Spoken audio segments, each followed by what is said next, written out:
Ray. What do you want to do tonight? Same thing we do every night, Pinky. Try to take over the world.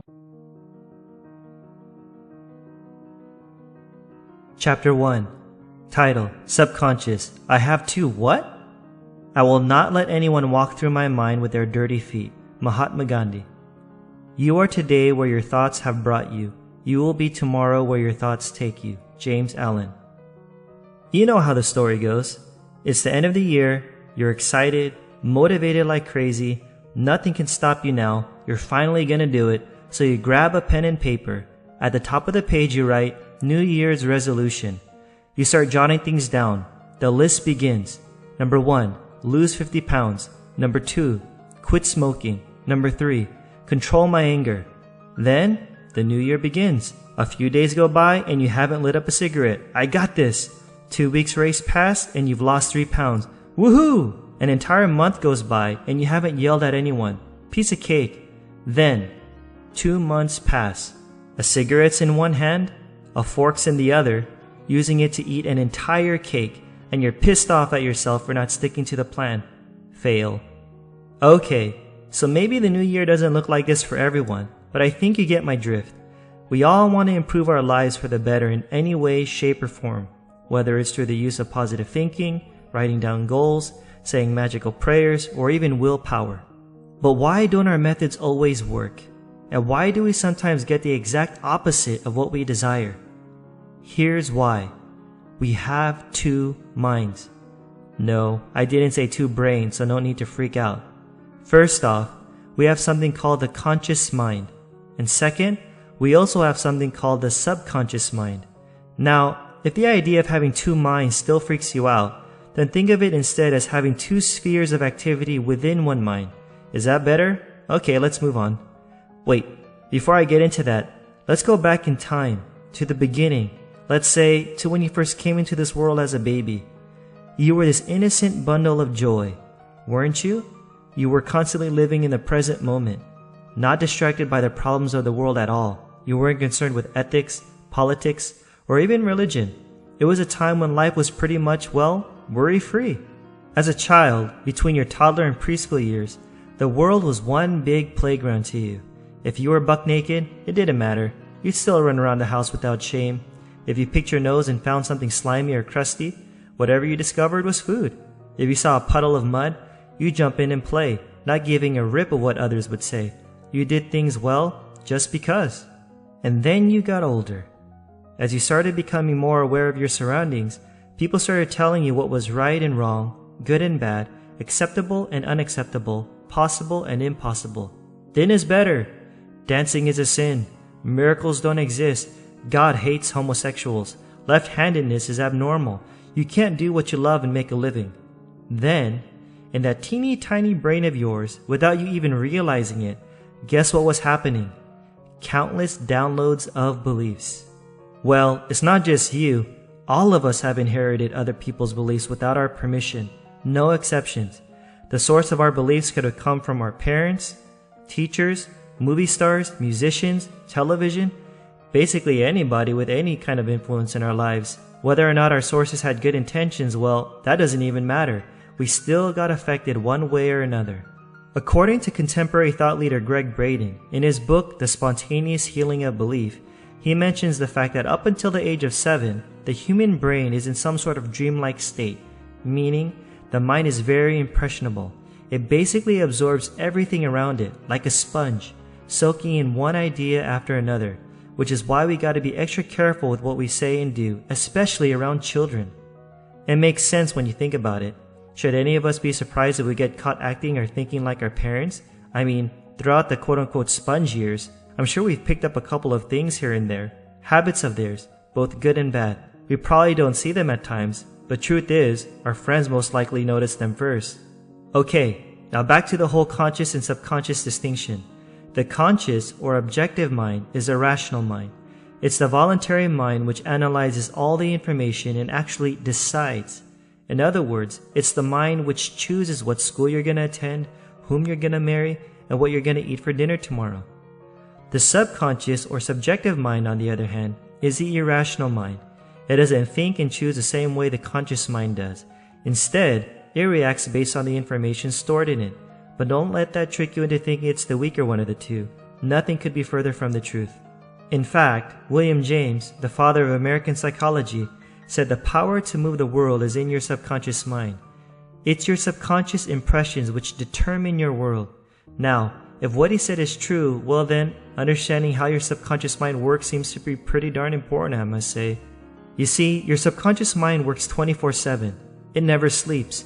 It's so important that it orchestrates all of your bodily functions without you consciously choosing, from pumping blood to digesting food and even breathing. Imagine waking up every morning and having to say, "Hello there, heart. Do you mind beating rhythmically today?" Or imagine having to remind yourself when to breathe. Dude, if these things only function when you consciously put some effort into them, then it's safe to say you'd probably be dead by now. There's another interesting thing about your subconscious mind as well. According to the late metaphysical author, Robert Collier, he said, "Our subconscious minds have no sense of humor, play no jokes, and cannot tell the difference between reality and an imagined thought or image." That is to say, your subconscious mind has no filter. It's completely impersonal. It doesn't hear a negative belief and argue with it. It doesn't even care whether or not a belief is true. What your subconscious mind does accept as true, and this is very important to remember, is whatever you feel to be true. Let me give you an example of how powerful the quote-unquote truth in your subconscious mind is.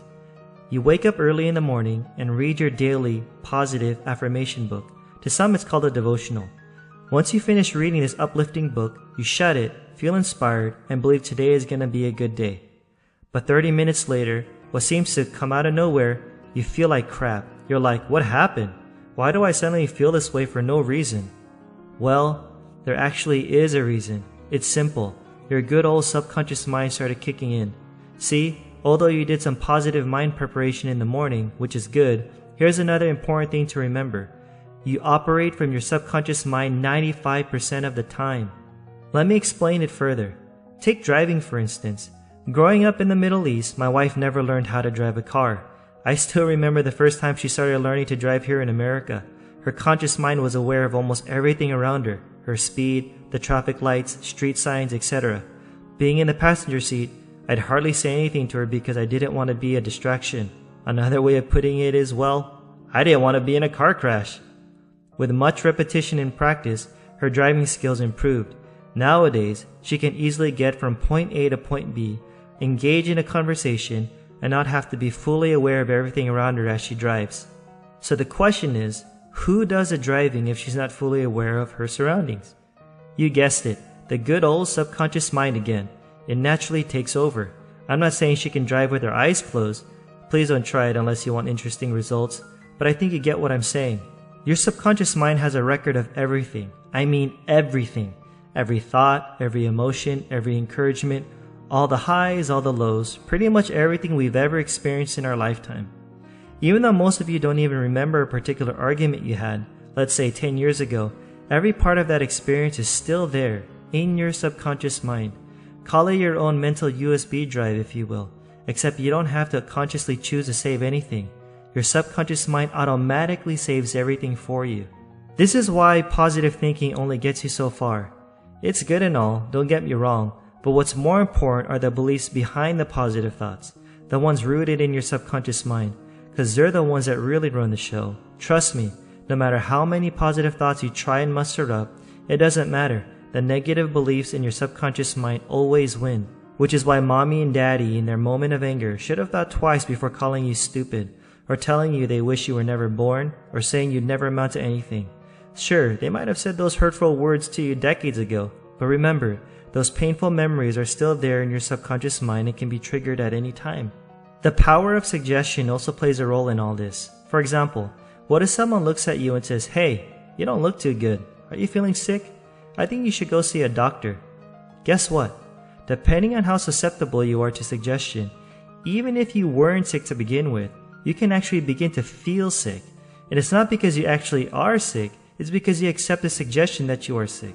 Seriously, that's how powerful a suggestion can be once your subconscious mind accepts it to be true, even if it's not. I remember an eye-opening demonstration on the power of suggestion given by hypnotist mentalist Darren Brown. In one of his videos, he brought a woman to a forest to show her the quote-unquote power of a voodoo doll. Darren told the woman, quote, "The thing about this doll is that it doesn't have a soul, so we need to give it a soul for this to work," end quote. She agreed. Darren then grabbed the woman's hand, appeared to take the ring off her finger, then put the ring in a little compartment inside the center of a voodoo doll to become its soul. Darren turned around, with his back facing toward the woman, and began to wrap yarn tightly around the bottom half of the doll. Then he asked her if she felt anything. The woman was terribly shocked to discover she couldn't move her legs. Darren turned around again to face her and said, "You can move your arms, yes?" And she began flapping her arms up and down with ease. But while her arms were flapping, Darren began wrapping the yarn tightly around the top half of the doll, and slowly but surely, she was suddenly unable to move her arms. Then, Darren asked her to count from 10 to 0 out loud. As she began counting backward, he wrapped the yarn tightly around the neck of the doll. This time, as I'm sure you figured it out by now, she was suddenly unable to speak. Next, Darren said, quote, "The only reason why you can't speak is that you believe you can't speak because of what I'm telling you. The interesting thing is that if I tell you you can speak, all that does is give you permission to question that belief, and then you find that you can speak." End quote. At that instant, the woman suddenly spoke.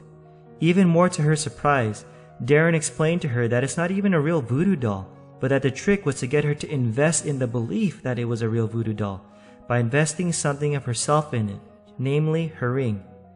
Darren unwrapped the center of the voodoo doll, and to her surprise again, she noticed the ring wasn't even there. So what happened to the ring? Did it magically disappear? Nope. As Darren later revealed in the video, he never put the ring inside the voodoo doll in the first place. In other words, the ring was on her finger the entire time. You see, there was no power in the voodoo doll whatsoever. Rather, the power came from the woman's agreement or belief with Darren's suggestions. There's another story I love sharing, which is found in Joseph Murphy's classic book, The Power of Your Subconscious Mind.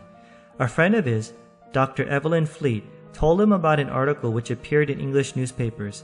It shows how obedient the subconscious mind can be even when it comes to certain figures of speech we use. Here's what happened in Joseph's own words. Open quote. "This is a suggestion a man gave to his subconscious mind over a period of about 2 years. I would give my right arm to see my daughter cured. It appeared that his daughter had a crippling form of arthritis together with a so-called incurable form of skin disease. Medical treatment had failed to alleviate the condition, and the father had an intense longing for his daughter's healing and expressed his desire in the words just quoted." End quote. As the rest of the story goes, one day the family was out driving. Can you see where this is going? They crashed into another car, and the father's right arm was immediately torn off at the shoulder. But check this out. At the same time the father's arm was torn off, get this. Are you ready? The daughter's arthritis and skin condition vanished. Now that's not a happy story. Well, for the father that is. But it comes to show just how powerful suggestion really is. Or to be more specific, if you say something enough times, coupled with emotions, it allows for the suggestion to sink into your subconscious mind, then bam, it becomes your reality. Okay, on a more positive note, Emily Coué, author of Self-Mastery Through Autosuggestion, understood the power of suggestion as well, using it to help others help themselves. His well-known mantra, "Every day, in every way, I'm getting better and better," has helped cure thousands of people from illnesses. That said, I strongly suggest you say positive affirmations all throughout the day, every day. I also suggest saying them right before going to bed or first thing when waking up, or both. Why? Because when you're in a much drowsier and passive state of mind, your mind is less argumentative and much more receptive to suggestion. Then once the positive affirmations seep into your subconscious mind, you'll have new beliefs. And once you have new beliefs, you'll have new feelings, new manifestations, new experiences, new habits, in other words, a completely new way of living. Later in this book, I'll be dealing with several major areas of life where many of us struggle with false and self-limiting beliefs. As you read, you might hear ideas which are at odds with some of your current beliefs. It's okay. Keep your heart open and keep reading. Allow your mind to be stretched to the point of it being renewed. You'll start noticing your faith getting stronger, and you'll be empowered to overcome any impossible-looking situation. At this time, take a moment to think of all the areas of your life, for example, health, finances, family, you want to see differently. Seriously, take a couple of minutes to think about it. Then ask yourself these questions. Why do you think these areas are the way they are? What might be the self-limiting beliefs that contribute to these areas? Now, I'm not asking you to beat yourself up with a guilt trip. I'm just asking you to be aware of these areas you need to work on so you can get started on doing something about them. Because if you're at least aware of any problem, trust me, you're already a step ahead of a lot of people. So get ready. Life's gonna get a hell of a lot better from here on out. Now turn or swipe the page and let me continue showing you how to create your reality.